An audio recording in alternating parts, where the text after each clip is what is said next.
aspirants. I hope you all will be studying during lockdown. So let us see here. We have come up with a brand new video based on vector analysis. I want to tell you about vector, but before we will study about where it is categorized. The thing is called physical quantity. What is it? Let us understand what is physical quantity. So देख लेते हैं इसके ऊपर में concept physical quantity का क्या है. Physical quantity anything which can be measured, anything which can be measured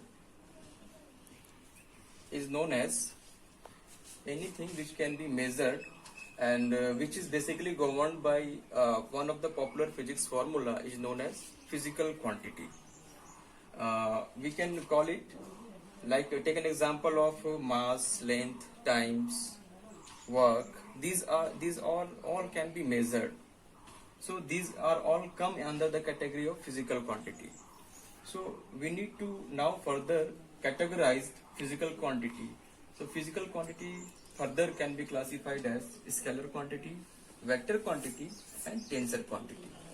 So इसमें हम लोग को basically emphasize करना है on vector quantity के ऊपर में. Vector quantity क्या है, उसको लेकर के ये पूरा का पूरा क्लासेस को डेडिकेट किया गया है वेक्टर के ऊपर में.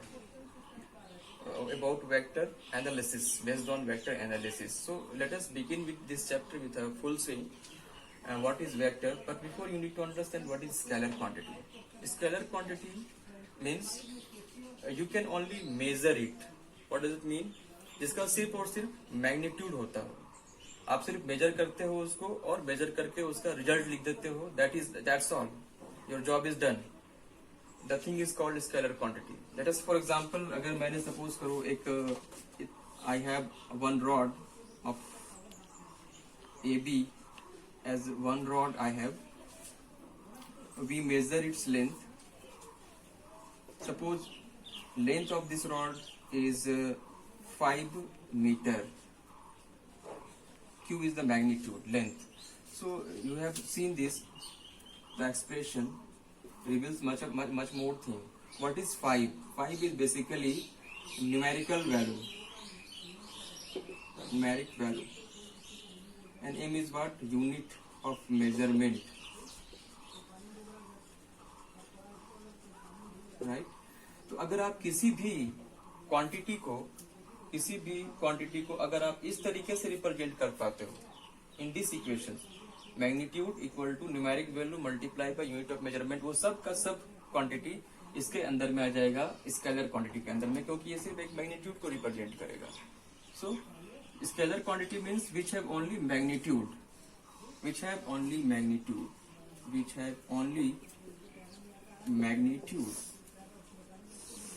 That's it. जिसके पास सिर्फ और सिर्फ मैग्नीट्यूड होता है, उसको हम जस्ट मेजर कर सकते हैं. That's it, nothing much more than that. Example length को मेजर कर सकते हैं, स्पीड, मास को मेजर कर सकते हैं, वॉल्यूम, एरिया, ऐसे तमाम तरह के एग्जाम्पल्स हैं हमारे पास जिसको हम सिर्फ मेजर कर सकते हैं. उनका कोई अपना स्पेसिफिक कोई और मोर डिटेल्स नहीं होता उनके पास. उनके पास बस एक ही डिटेल्स होता है, उनके पास क्रूशियल इंफॉर्मेशन होता है, उनका कुछ न कुछ मैग्नीट्यूड होता है. एग्जाम्पल में हम ले सकते हैं mass, we can consider mass, length, time, etc. These are all come under scalar quantity. So this is about scalar quantity. What is scalar quantity? Which have only magnitude and which can be represented by this equation, that is Q equal to N times U. You can also call it sometimes Q equal to N times U, where N is the numeric value, or numeric value, and U is unit of measurement. Any quantity which can be given by this equation comes under the category of scalar quantity because it has only single solo information, Q equal to N. Now let us move on vector quantity. What is it? तो मैं फिर से एक बार इसको highlight करना चाहता हूँ. ये एक चैप्टर नहीं है, this is a great concept, और हम लोग ये कह सकते हैं ये एक टूल्स है, मैथमेटिकल टूल्स है जो हमें हेल्प करता है फिजिक्स के, मैथ्स के कई सारे डिसिप्लिन को समझने में। ये सिर्फ वेक्टर एक चैप्टर नहीं है, ये एक मैथमेटिकल टूल्स है। It is basically a tools which can help us in many more chapters. For example, take an example of पूरा का पूरा मैकेनिक्स इसके ऊपर में बेस्ड है, पूरा का पूरा आरबीडी इसके ऊपर में बेस्ड है, इलेक्ट्रोस्टैट्स पूरा बेस्ड है, मैग्नेटिज्म पूरा बेस्ड है। आप इसके बिना आप you can not move even in inch before that. तो वेक्टर को समझना, अगर आपको फिजिक्स में बहुत अच्छा कंक्रीट करना है अपने आप को, तो आपको वेक्टर में बहुत अच्छा करना पड़ेगा, वेक्टर का में कमांड करना पड़ेगा।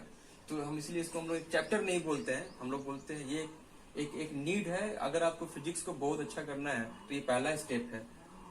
और ये वीडियो बेसिकली उन एस्पायरेंट्स के लिए है जो फ्रेशली 11th ग्रेड में आए हैं, उन्हें कोई आइडिया नहीं है वेक्टर के अबाउट में। तो हम लोग इस एस्पेक्ट में, इस वीडियोस में हम लोग पहले हम लोग इसके बेसिक्स एप्लीकेशंस को समझेंगे, उसके बाद we will go for complete applied part. तो ये है वेक्टर कैटेगरी और ये है स्केलर कैटेगरी। और तीसरा कैटेगरी भी होता है, that is called tensor category, जो हमारे सिलेबस से बाहर है, हाई इंजीनियरिंग फिजिक्स से पढ़ाया जाएगा, जिसके पास मोर देन वन डायरेक्शन होगा। So let's not talk about, I am just giving you the information about that. There is also a third category that you need to know about at least. So we will mainly focus our classes on vector quantity. What is it? How can we use it in our problems? And what are the various applications based on vectors? So let us begin to understand concept of vector. Vector क्या है? एक physical quantity है। Physical quantity क्या है वो आपने समझा भी इससे पहले वाले 2-3 मिनट के लेक्चर में। फिजिकल क्वांटिटी मीन्स जिसके पास मैग्नीट्यूड हो। तो एक वेक्टर क्या है? एक फिजिकल क्वांटिटी है जिसके पास ये 3 क्रूशियल क्राइटेरिया होना पड़ेगा उसको वेक्टर के अंदर रहने के लिए। वेक्टर के कैटेगरी में आने के लिए उसके पास ये 3 क्रूशियल क्राइटेरिया है। फर्स्ट क्या है? पहला बात तो उसके पास अपना एक फिक्स मैग्नीट्यूड तो होना ही पड़ेगा, दोज हैव मैग्नीट्यूड्स। उसके पास एक क्रूशियल इंफॉर्मेशन है, ये बहुत इंपॉर्टेंट है। डायरेक्शन होना पड़ेगा उसको, उस क्वांटिटी के पास। उस क्वांटिटी के पास डायरेक्शन है, मैग्नीट्यूड है, तो वो वेक्टर की कैटेगरी में आ जाएगा। लेकिन एक तीसरा क्राइटेरिया भी है जो काफी ज्यादा हिडन होता है और वो मोस्ट ऑफ द स्टूडेंट्स नहीं जानते हैं उस चीज को और वो कंफ्यूज हो जाते हैं। उस तीसरा क्राइटेरिया क्या है? उसके पास एक और क्राइटेरिया है, that is it must obey vectors law of additions. ये बहुत इंपॉर्टेंट है। अगर सिर्फ हम लोग ये जानते हैं कि उसके पास मैग्नीट्यूड हो और डायरेक्शन हो तो वेक्टर की कैटेगरी में आ जाएगा, तो हम डेफिनेटली एक मिस्टेक कर जाएंगे। किस एग्जाम्पल में? करंट के एग्जाम्पल में। हम लोग जानते हैं करंट में कि if we apply some potential difference across a circuit, इसके पास रेजिस्टेंस है कुछ plus minus V, potential difference resistance R है, तो डेफिनेटली यहाँ से करंट चलेगा और ऐसे करंट निकल करके यहाँ पे आएगा। तो करंट के पास एक पर्टिकुलर डायरेक्शन है, इस डायरेक्शन में करंट चल रहा है और करंट का मैग्नीट्यूड भी हम लोग निकाल सकते हैं यूजिंग ओम्स लॉ, जो लोग 10th क्लास में भी देखे होंगे। तो यहाँ पे करंट के पास मैग्नीट्यूड है और उसके पास डायरेक्शंस भी है, तो क्या करंट वेक्टर क्वांटिटी हो जाएगा? नहीं, current is a scalar quantity. Why? क्योंकि करंट इसको फॉलो नहीं करता। क्योंकि अगर हमको ऐसे समझ में आता है बेसिकली कि अगर यहाँ पे 2 एम्पियर हो और यहाँ पे 3 एम्पियर हो, इनके बीच में 37 डिग्री हो, तो ये कितना होगा? तो हम लोग डायरेक्ट लिखते हैं 5 एम्पियर, चाहे एंगल कुछ भी हो। तो यहाँ पे वेक्टोरियली ऐड नहीं हो रहा, सिंपली स्केलरली ऐड हो रहा है।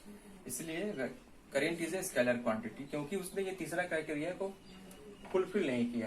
तो अब हम लोग को अंडरस्टैंडिंग डेवलप करना पड़ेगा कि वेक्टर में बने रहने के लिए, वेक्टर की कैटेगरी में आने के लिए उसके पास 3 चीजें होनी चाहिए, तीन इंपॉर्टेंट प्रॉपर्टी होनी चाहिए। उसका एक मैग्नीट्यूड हो, उसके पास एक डायरेक्शन हो और तीसरा चीज जो बहुत इंपॉर्टेंट है, वो वेक्टर्स लॉ ऑफ एडिशंस को फॉलो करना चाहिए उसको।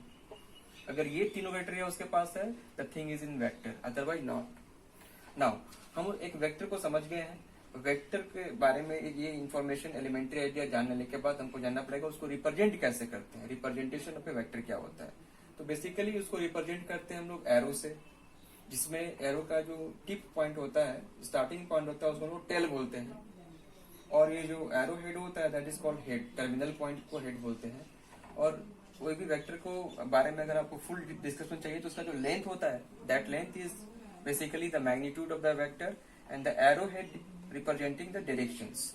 तो आप देख पा रहे हो कि उस फिजिकल क्वांटिटी को हम 2 तरीके से रिप्रेजेंट कर रहे हैं, उसके मैग्नीट्यूड और डायरेक्शंस के साथ साथ। और सिंबॉलिकली अगर हम उसको रिप्रेजेंट करना चाहें तो हम किसी भी अल्फाबेटिकली सिंबल के ऊपर में एक एरोहेड लगाते हैं या उसको बोल्ड लिखते हैं, उस लेटर को, उस अल्फाबेटिकल लेटर को बोल्ड लिख सकते हैं, या एक नीचे में एक बार टाइप का खींच देने से भी वो वेक्टर की कैटेगरी में सिंबलाइज हो जाता है, सिंबॉलिकली रिप्रेजेंट हो जाता है।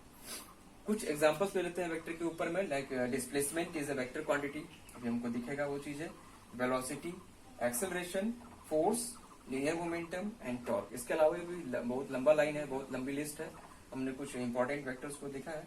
तो वेक्टर्स क्या है? वेक्टर का मीन्स अगर मैं इस मार्कर को छोड़ता हूँ तो इसके पास एक स्पीड भी है और इसका डायरेक्शन है। छोड़ने का मतलब suppose if it is start falling with velocity 10 metre पर सेकेंड और 10 किलोमीटर पर आवर, इसके पास डायरेक्शन भी है वर्टिकली डाउनवर्ड।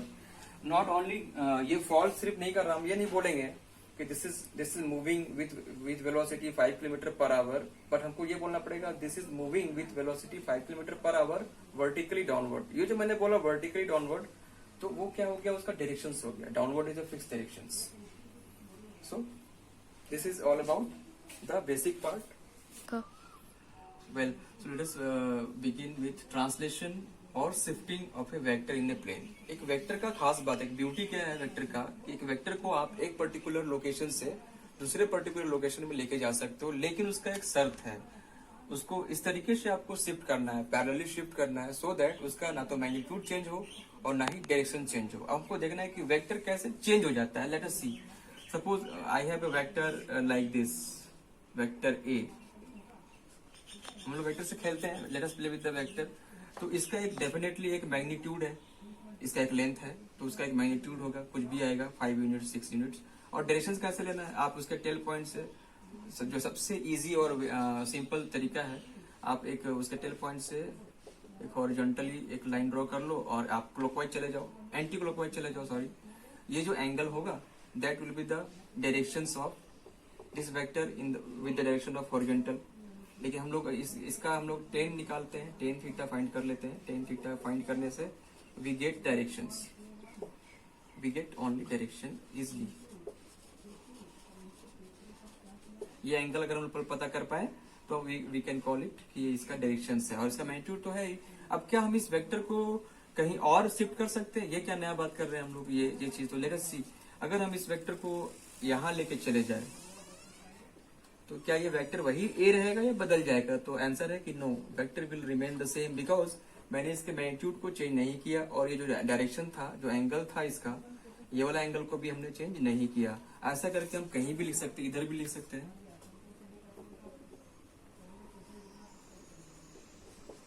इधर भी लिख सकता हूँ, कहीं भी लेके जा सकता हूँ, बट हमें ध्यान क्या देना है कि उसका मैग्नीट्यूड नहीं चेंज होना चाहिए और उसका डायरेक्शंस जो हॉरिजॉन्टल के साथ है या वर्टिकल के साथ जो उसका एंगल है दैट मस्ट नॉट चेंज। तो आप एक वेक्टर को ट्रांसलेट कर सकते हो, एक प्लेन में कहीं भी लेके जा सकते हो, बशर्ते कंडीशंस क्या है, द ओनली कंडीशन इज कि इसका मैग्नीट्यूड चेंज नहीं हो और इसका डायरेक्शन चेंज ना होता हो। That is the important criteria of which is called translation और shifting of a vector in a plane. So इसके बाद वाई वी आर, हम लोग इसको क्यों देख रहे हैं उसका भी पता चलेगा आपको। Okay, so this is the idea.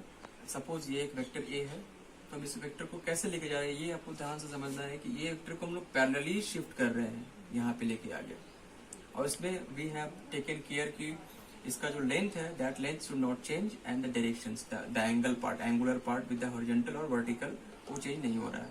तो इसलिए ये वेक्टर स्टिल ओरिजिनल वेक्टर है, क्योंकि इसका ना तो मैग्नीट्यूड चेंज हुआ है, चेंज मैग्नीट्यूड नहीं हुआ है, नो चेंज इन डायरेक्शन नहीं हुआ है। इसलिए ये वेक्टर को, ये वेक्टर और आगे भी ऐसा लेके जाएंगे, वो वेक्टर नहीं चेंज होगा। ठीक है, so that's it. So let's see, our topic is angle between two vectors. हम ये जानना चाहते हैं कि दो वेक्टर के बीच में हम लोग एंगल कैसे फाइंड आउट कर सकते हैं। बस बहुत ही शॉर्टकट तरीका है और बहुत ही इजी भी है कि आपको करना क्या होगा। आप इससे पहले यू हैव सीन कि दो वेक्टर्स के बीच में एक वेक्टर को हम ट्रांसलेट कर सकते हैं, एक प्लेन में लेके जा सकते हैं इधर से उधर, बट ध्यान याद देना है कि मैग्नीट्यूड और डायरेक्शन चेंज नहीं होना चाहिए। तो यहाँ पे हम लोग को करना क्या है, ज्वाइन हेड टू हेड और टेल टू टेल पॉइंट्स। मतलब या तो हम हेड को हेड से कोइंसाइड कर दे या टेल को टेल से कोइंसाइड कर दे। ऐसा करने पर क्या होगा, दो वेक्टर के बीच में हमको एंगल मिलेगा, दो एंगल मिलेगा एक्चुअली। तो लेकिन हमको कौन सा एंगल कंसिडर लेना है, वो लेना है हमको हमेशा स्मॉलर एंगल, छोटा वाला एंगल लेना है। जैसे अभी हम लोग इस सिचुएशन को देखते हैं, फर्स्ट सिचुएशन को देखो आप, इसको जैसे ये एक वेक्टर है ए, इसको मैंने अनटच रखा है, ऐसे ही रखा है। मैं इसको ट्रांसलेट करना चाहता हूँ, इसको मूव करना चाहता हूँ पैरेलली। तो मैं क्या करूंगा, इसका टेल पॉइंट है और इसका टेल पॉइंट को कोइंसाइड करूंगा। बट ध्यान क्या देना है कि इसका मैग्नीट्यूड चेंज नहीं होना चाहिए। तो हम इसको इधर लेके आ रहे हैं, तो लेके आएंगे तो ये ऐसे लेके आ सकते हैं। थोड़ा इसको और थोड़ा इसको ऐसे दिखा सकते हैं, ऐसे वेट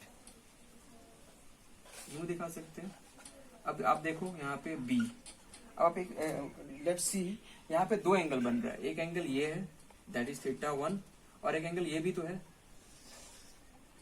थीटा 2, बड़ा एंगल है ठीक। लेकिन हमको कौन सा एंगल लेना है, स्मॉलेस्ट एंगल। तो अभी हम बोल सकते हैं कि एंगल बिटवीन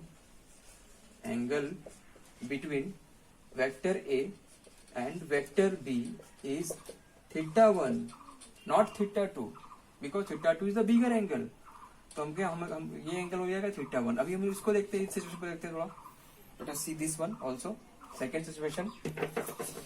इसमें you have this vector C, I am not going to touch it. इसको ऐसे ही रखता हूं। मैं इसको चेंज करता हूं। इसको कैसे चेंज कर सकता हूं, मैं इसको इधर लेके आने वाला हूं, ऐसे पैरेलली लेके आने वाला हूं, ऐसे। इसका टेल और इसका टेल को मैंने मैच किया है। और आप ये एंगल को देख सकते हो, ये एंगल जो होगा theta will be the angle between the C and D. तो here angle between C and D, angle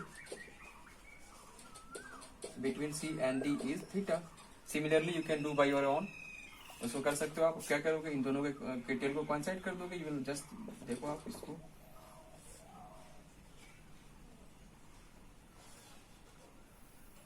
right. तो दिस इज ई, ये थोड़ा ऐसे E and F. Let us say this angle is theta, so this is the angle between the two. So in this way we can find out the angle between two vectors. सिर्फ tell को ऐसा नहीं समझना, रटना नहीं है कि हमको सिर्फ टेल से टेल ज्वाइन करना है। हम हेड से हेड ज्वाइन करके भी एंगल दो वेक्टर के बीच में फाइंड आउट कर सकते हैं। हम वेक्टर के हेड से हेड को ज्वाइन करना पड़ेगा उसके लिए। So this is all about angle between two vectors. Okay, so अभी हम लोग आ चुके हैं कुछ क्वेश्चंस लेकर के, सिंपल से, just to check the concept आप समझ पाए हो या नहीं। जैसे इसमें हमको निकालना है, फाइंड करना है, find the angle between A and B. हम लोग क्या देखेंगे यहाँ पे, बहुत सारे स्टूडेंट उसको 110 डिग्री भी लिख देगा आंसर, बट वो सही नहीं होगा। क्योंकि यहाँ पर आप देखो, इसका जो फर्स्ट वेक्टर ए है उसका यहाँ पर हेड पॉइंट है और सेकंड वेक्टर का टेल पॉइंट है। लेकिन हम लोग देख चुके हैं लेक्चर में कि एंगल बिटवीन टू वेक्टर्स को फाइंड करने के लिए या तो टेल को टेल से कोइंसाइड करना है या फिर हेड को हेड से कोइंसाइड करना है। यहाँ पर क्या है, हेड और टेल का है। तो पहले हम लोग क्या करने वाले हैं, या तो इसको टेल को टेल से कोइंसाइड करके सॉल्व कर ले या फिर हेड को हेड से। तो हम लोग कैसे करेंगे इसको, बहुत इजी वे में कर सकते हैं। लेट अस सी हियर, इसका सॉल्यूशन यहाँ पे देख लो आप। ये मेरा ए वेक्टर है, चाहे तो हम इसको आगे लेके जा सकते हैं। इसको इस बार ऐसे छोड़ता हूँ, बी को ऐसे छोड़ता हूँ, ये बी को मैं छोड़ा ऐसे एज इट इज, और ए को ट्रांसलेट किया, ए को आगे लेके गया, you let us see there, ये ए है। पहले ए कहाँ पे था, ये था ए आपका, दिस वाज द ए, ये था ए। और ये एंगल मुझे पता था, दैट एंगल वाज 110 डिग्री। तो ये जो एंगल होगा, remaining angle definitely it will be 180 minus 110 is equal to 70 degree हो जाएगा। सो इसके बीच का दोनों का एंगल क्या निकल के आ गया, हम लोग को फाइंड कर लिया हमने। Angle between A and B is nothing but 70 degree. इसी तरीके से you find the angle between A and B and write me in the comment section.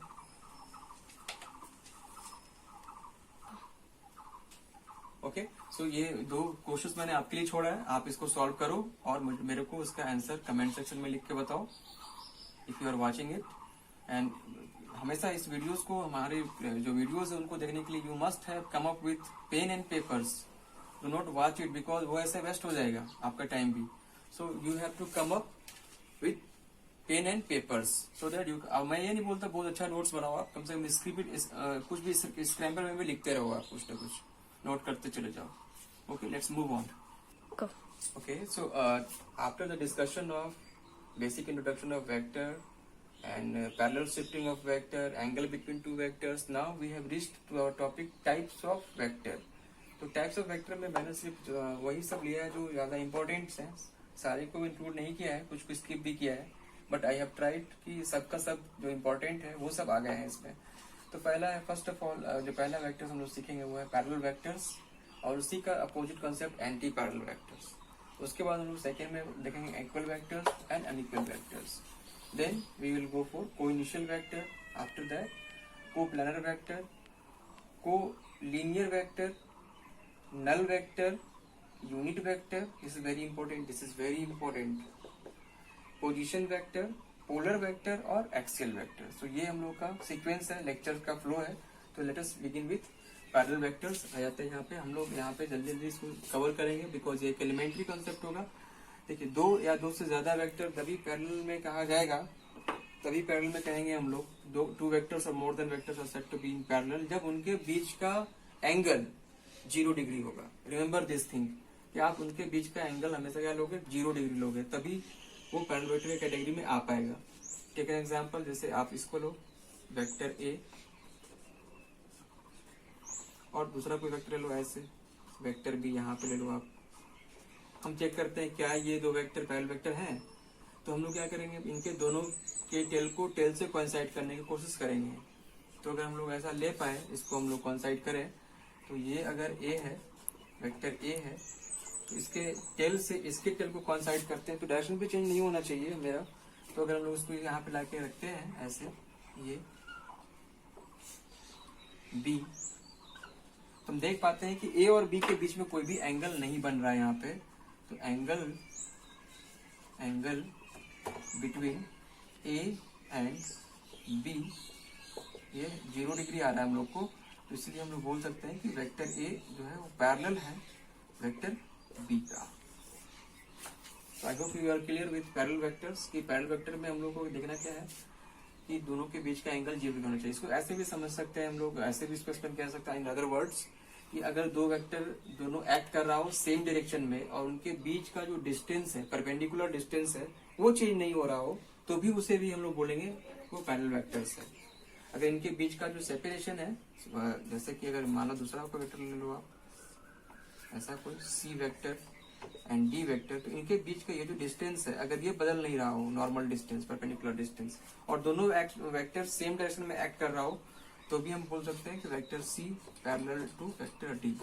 एक अलग तरीका हो गया है पैरेलल को समझने का, और ये एक तरीका है कि उनके बीच का एंगल को हम लोग 0 डिग्री कर लें।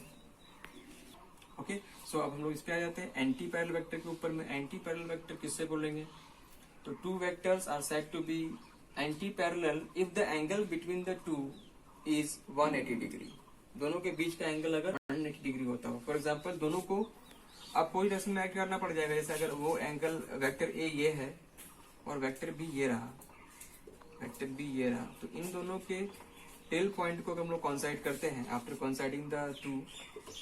तो ये रहा vector A, this one is vector A, and ये वेक्टर बी को हम लोग कोइंसाइड कर रहे हैं ऐसे, इस तरह।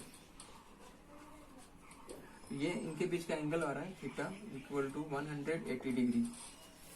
ये दो वेक्टर्स आपस में एंटी पैरेलल में कहे जाएंगे। Vector A is anti parallel with vector B because why, because theta is 180 degree. दूसरा कॉन्सेप्ट क्या है, अगर दो वेक्टर एक दूसरे के अपोजिट में एक्ट कर रहा हो, एकदम एग्जैक्टली अपोजिट एक्ट कर रहा हो, मीन्स अगर one vector is headed towards east and other vector is headed towards waste, तो उन दोनों वेक्टर को हम लोग बोल सकते हैं, अगर उनके बीच का एंगल 180 डिग्री है तो वो एंटी पैरेलल वेक्टर कहलाएंगे एक दूसरे के। ओके ओके, सो अब हम लोग आ चुके हैं कोइनिशियल वेक्टर के पॉइंट ऑफ व्यू पे। सोचते हैं इसको कि कोइनिशियल वेक्टर किसको बोलेंगे। तो टू और more vectors are said to be coinitial vector अगर उन सभी का all have same starting point. For example suppose vector A, vector B, vector C, vector D all have different magnitude, that's okay, but all have same initial point। सबका initial point क्या है, same initial point है, same initial starting point सबका same है, same initial point। तो A, B, C and D क्या कहलाएगा, कोइनिशियल vector कहा जाएगा। vector A, B, C and D are all co-initial vector because all have same starting point. That's it about this. Okay. So equal vector हम लोग का skip हो गया, तो let us discuss it also. Equal vector, two vectors are said to be equal if their magnitudes are same and directions are also same. Take an example. Vector A and the other one is vector B. If you look at the length of the arrowhead of B and A, both are same, so they have same magnitude and both are acting in the same direction. That is why we can write vector A equal to vector B. You can also implies that, ये इसको और ऐसे खोल सकते हो कि magnitude को vector में ऐसे इस सिंबल से रिप्रेजेंट किया जाता है मॉडुलस से. ये है modulus means magnitude of vector A. Magnitude of vector A equal to magnitude of vector B और angle between two vector A and B must be 0 degree. ये दो क्राइटेरिया है. ये दो क्राइटेरिया अगर फुलफिल होता है वो इक्वल वेक्टर होगा. मतलब ये हुआ कि अगर दो वेक्टर के बीच में एंगल 0 डिग्री होता हो और दोनों का मैग्नीट्यूड सेम होता हो, वो दोनों वेक्टर इक्वल वेक्टर के कैटेगरी में आ जाएगा. Okay, so let's now we have to discuss unequal vector. What is unequal vector? Unequal vector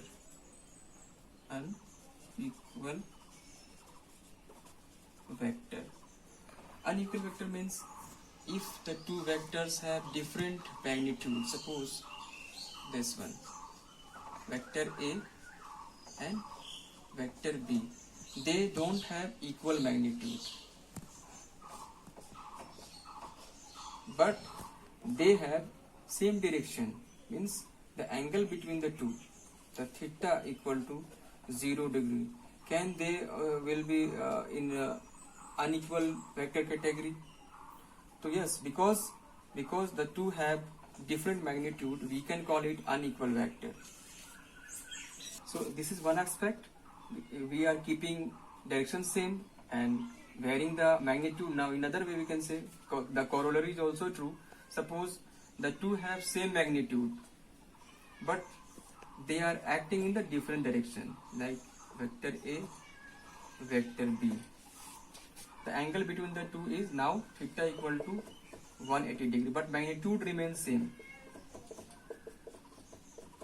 So still they are unequal vector category है, that is called negative vector. ये सब छोटे छोटा points है, but ये काफी ज्यादा यूज होता है एप्लीकेशंस में, क्योंकि हम लोग को वहाँ पे प्रॉब्लम के अकॉर्डिंगली हमें we have to bring this concept. So हम लोग इसलिए इसको बहुत ही स्पेसिफिक वे में देख रहे हैं. नेगेटिव वेक्टर क्या होता है, बिल्कुल आप समझो इसको. सपोज एक वेक्टर आपके पास इस डायरेक्शन में है ए, आपको इसका नेगेटिव वेक्टर प्रोड्यूस करना है. आपको कुछ भी नहीं करना है, आपको इसका इसी के मैग्नीट्यूड के बराबर और अपोजिट वाला एक वेक्टर ड्रॉ करना है. मीन्स ऐसा vector B.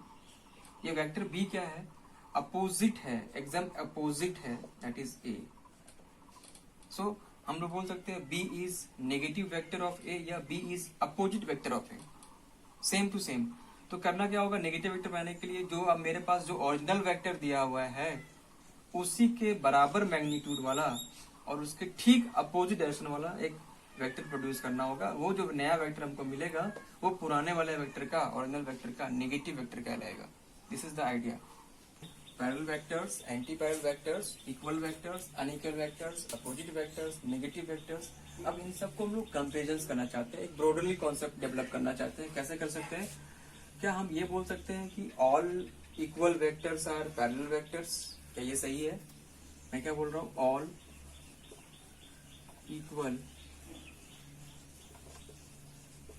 vectors are parallel vector.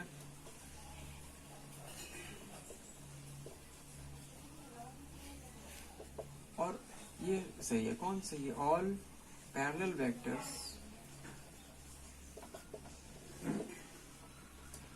Are equal vector. Which one is correct?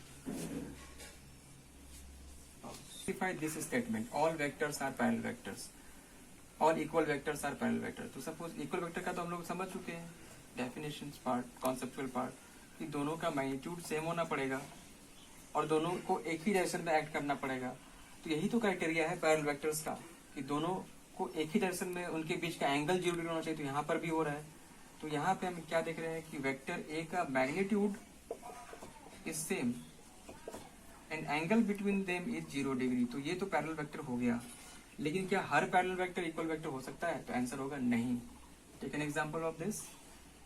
ये एक वेक्टर है। पैरेलल वेक्टर का मतलब एंगल कितना डिग्री?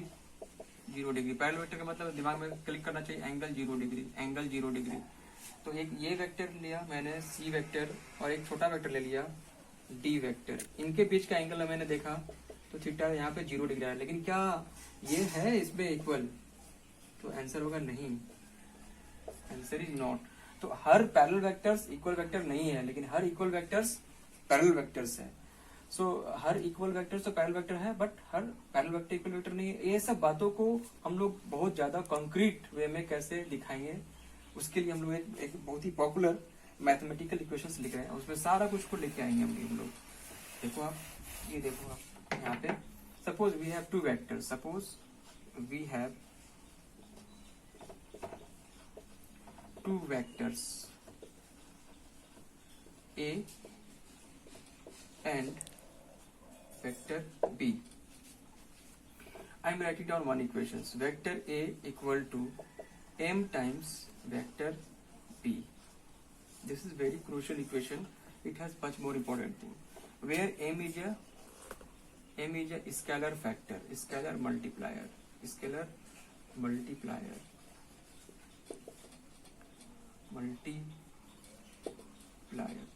तो अगर आप ध्यान से देखो तो ये कोई मामूली इक्वेशन नहीं है, ये वेक्टर इक्वेशन है और ये इक्वल साइन यहाँ पर है। इसका मतलब ये हुआ, इसका मतलब सिंपल है कि अगर ये वाला पार्ट और ये वाला पार्ट इक्वल है, इसका मतलब हुआ कि ये तो एक वेक्टर है। इसका मतलब ये मैग्नीट्यूड और इसका डायरेक्शन और इसका मैग्नीट्यूड और इसका डायरेक्शन दोनों सेम होना चाहिए। Then this equation will hold, otherwise will not hold. तो अब समझो यहाँ पे अगर हम लोग लेते हैं m इक्वल टू कोई भी बड़ा वैल्यू लेते हैं, 0 से बड़ा ले लेते हैं, ऐसा समझ लो आप सिचुएशन लेके केस 1 लेते हैं। m is greater than 0, suppose m equal to 2। तो what is the value of a? तो a will be equal to twice b। मतलब वेक्टर a जो है वो b का क्या है? ट्वाइस है। तो क्या ये क्या बता रहा है मुझे कि a और b इक्वल वेक्टर है, a और b एंटी पैरेलल वेक्टर है, a और b पैरेलल वेक्टर है या अपोजिट वेक्टर है, क्या है? तो क्योंकि यहाँ पर साफ लिखा हुआ है कि इसका ये वेक्टर इक्वल टू ये वेक्टर है, इसका मतलब इन दोनों का मैग्नीट्यूड और डायरेक्शन सेम होगा। तो this will become parallel vector. Okay, so this will be a parallel vector. Why? Because it has magnitude and direction. It has also magnitude and direction, but magnitude 2b a. So how can we write? We can write this. Suppose this is a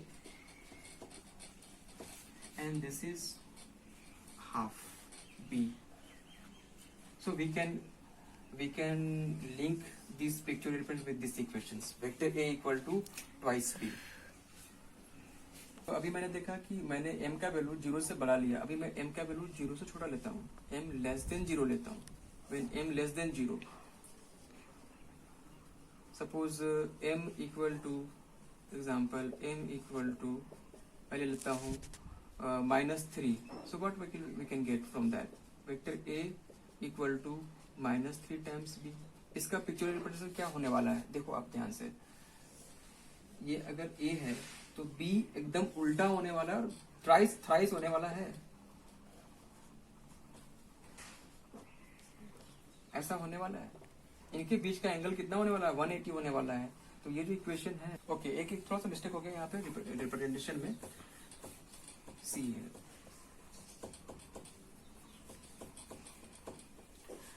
it is a equal to minus thrice b. So if I am taking b in this direction, suppose, so what will be the direction of a? Just opposite of b. And how much? Because magnitude, अगर आप if you have to find out magnitude, so magnitude is never negative. So what we will do is, so 3b, thrice of b magnitude. But directions के साथ लिखना है मुझे, तो मुझे कैसे लिखना पड़ेगा? We can write in this way. this is my A, which is equal to minus thrice B. So what is it? It is the basic example of this vector, anti-parallel vector. Okay. So now we are considering the third case, which is m equal to, अगर हम लोग 1 ले लेते हैं, unit ले लेते हैं, unity. So what you will be getting, vector A equal to vector B. आप देखो ये फेमस है इसका, हम लोग यहाँ पे डिस्कस किए थे इक्वल वेक्टर का. और ये इसका रिप्रेजेंटेशन कैसा हो सकता है? यूं हो सकता है, vector A will be equal to vector B. So ये एक इक्वल वेक्टर का इक्वेशन आ गया है हमारे पास. इक्वल वेक्टर किसको बोलते हैं? जिसका मैग्नीट्यूड भी सेम हो, लेंथ वाइज एंड डायरेक्शंस भी सेम हो, that is called equal vector. चले लेते हैं हम लोग व्हेन m इक्वल टू -1 ले लेते हैं, then what will be getting, vector A equal to minus vector B. ये भी एक फेमस है, हम लोग देख चुके हैं. ये क्या किस वेक्टर का है? इसे negative vector, nothing but negative vector. If you are taking B in this direction, so A will be in this direction and vice versa. But magnitude, if you take the magnitude of the two, that will be same.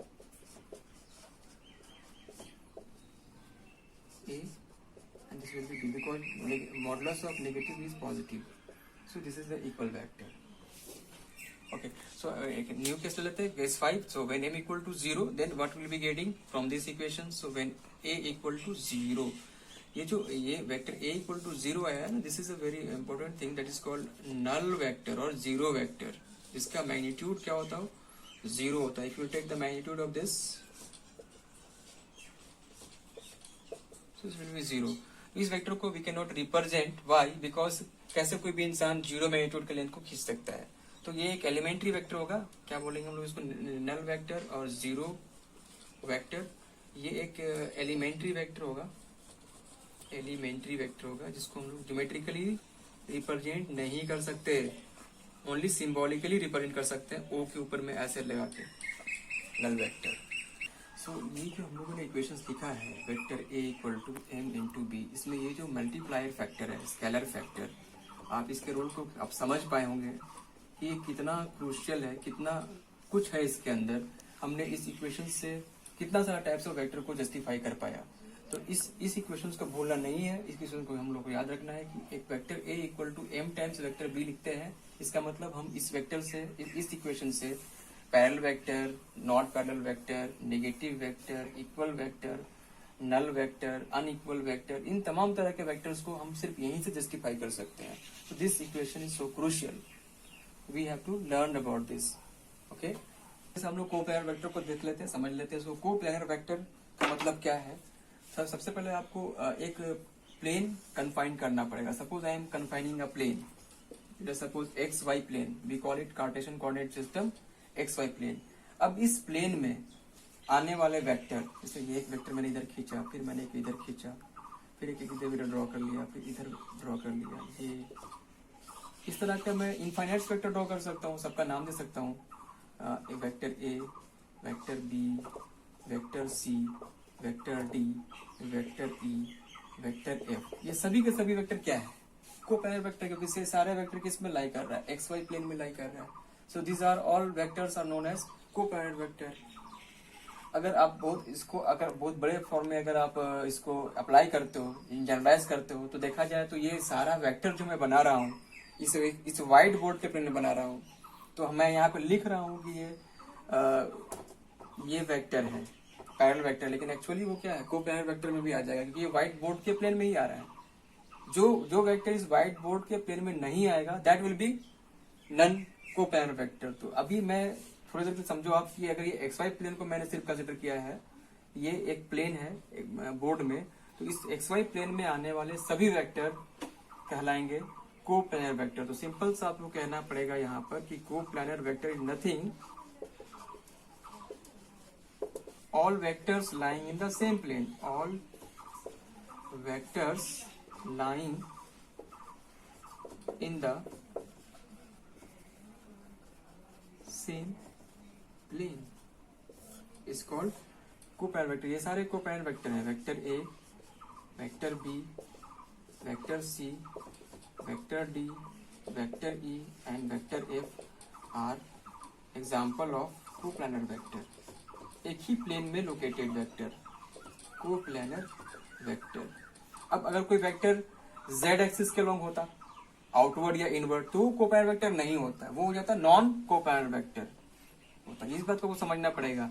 आप कौन सा plane consider कर रहे हो उसके हिसाब से वो वेक्टर उस प्लेन में आएगा, वो सारे वेक्टर्स कोप्लानर वेक्टर कहलाएंगे। अब हम लोग देख लेते हैं जल्दी से कोलिनियर वेक्टर को। इसके नाम से बहुत ही क्लियर है कि एक ही लाइन पर आने वाले वेक्टर्स।